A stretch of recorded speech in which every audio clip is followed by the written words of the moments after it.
We're here with Mike Garrity with GmG Communications. Thanks for coming on the show, Mike. Thank you very much. We pulled him away from the camera. Yeah, it's cool being on this side. That's right. Yeah, obviously Mike produces our show, which is wonderful, as well as several other shows on My Connection. Yep. So first, tell us a little bit about GmG Communications and how and why and when you got started with that. Well, I haven't figured out the how, but Okay. We started back in 2001. I moved down here to become involved in professional motorsports, and I quickly identified that you had to have some sort of a business background and a marketing approach to make it work.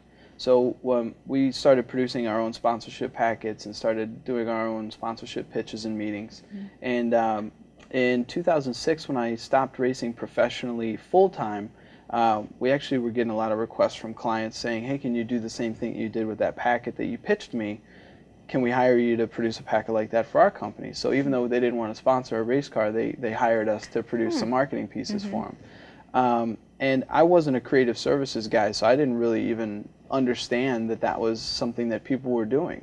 So we started doing it, and we had a lot of success with it. We focused on print from 2006 into 2007, and then we started doing some web, and then going into electronic media, some video production, started with commercials, and then into television shows. So it's really kind of taken a life of its own, and we just try to keep up with it and go whatever direction the business takes us. Now go back to where did you actually move from? You said you came here from, I moved from Michigan. From Michigan, okay. Yeah. Someplace a little bit warmer. Why North Carolina? Racing, is that? Yep. Okay. Michigan State grad. We grew up racing go-karts and open-wheel cars, and so this was the natural next step. And I had an opportunity to race in the NASCAR Goodies Dash Series when I moved down. So I was one of the unique guys that got to move down for a race car ride instead of moving down trying to seek a race car ride. So it was very comfortable, and it was a neat way to do it, and I love it. I don't think I'll ever leave this area permanently unless God takes me in some weird direction I'm not expecting, but that happens too. So. Yeah. So do you still race for fun?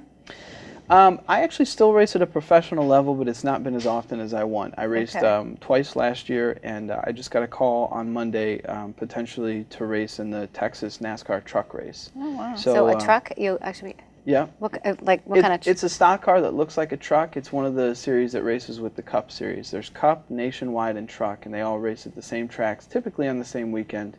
Okay. And it's a pretty neat race, and I have a lot of friends in that series, so it was a welcome phone call because probably a third of the people I'm friends with and have had dinner with and had family relations with and all that cool stuff, so it'll be pretty comfortable. So you must have to keep racing or practicing. You can't just say, oh yeah, I'm going to go race this weekend. What you do on your free time? Yeah, I have relationships. What free time? Yeah. Right. I have relationships with different teams that I go out and test for them at different weekends. Locally here we have a lot of tracks that people test at, places like Caraway and Hickory, Tri-County with the smaller tracks, and then the bigger tracks like Rockingham or Texas Speedway, which is now inactive. They have new testing rules that don't allow you to go to the actual NASCAR tracks and test to keep the cost down. So that part's gone down a little bit. But yeah, and I still race some go-kart stuff, and I still do online racing. So I race a lot. It's my passion, aside from making the television shows as good as they can be. That racing is still, what drives me. So now going back to the television show, so you can see how you kind of segued from racing into marketing, essentially, and putting promotional packages together. How did you end up producing a local TV channel? Well, we were the marketing firm of record for My Connection, and they decided that they wanted to start a local origination channel. There's a couple different types of local channels. There's local access, where everybody can put their stuff on there. There's leased access, where you have to buy your airtime, but pretty much anyone can put their stuff on there. And then local origination is really the foundation of what My Connection is. My Connection is a local channel. It's owned by the communities, and it serves just those communities, and that's really their focus. They're not trying to jump into huge areas. They're not trying to serve the Charlotte market. They're Lake Norman. That's who they are.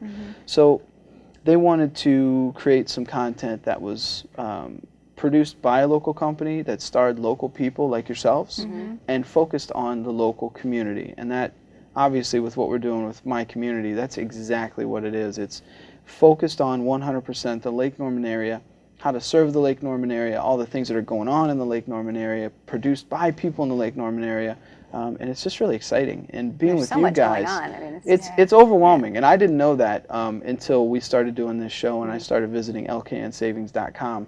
It's crazy the amount of stuff you can do, and my wife and I never have a shortage of stuff that we can do on the weekend. The problem is now deciding which ones to go prior. If I go to this one at this and time? convincing her to put off the yard work another week, and that's I'm getting in trouble for that. So.